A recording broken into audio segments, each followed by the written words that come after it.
Musim Haji 2017 ternyata membawa berkah bagi perajin tali pengaman koper. Nah, seperti halnya saudara di Makassar, sejak proses pemberangkatan haji dimulai, sang perajin kebanjiran pesanan.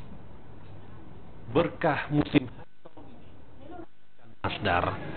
Hasil kerajinannya berupa tali pengaman koper terus mendapat orderan.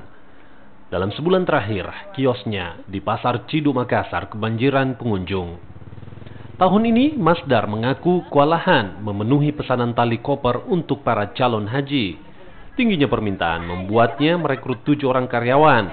Hasilnya, dirinya mampu membuat hingga 100 tali koper dalam sehari, dengan keuntungan hingga 10 juta dalam satu musim haji.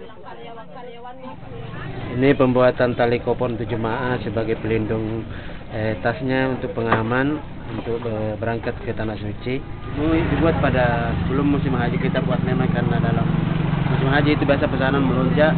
Kalau di dalam kota Makassar saja itu biasa permintaan atau pesanan 500. Dan apabila ditambah dengan pesanan-pesanan dari luar Makassar, biasanya kita buat sebanyak 2.500. Pesanan tali koper calon haji ini pun tidak hanya di wilayah Makassar, bahkan hingga ke Palu, Kendari, dan Jakarta. Untuk satu buah tali koper, Masdar menjualnya di kisaran Rp15.000. Nila Rustam, Kompas TV Makassar.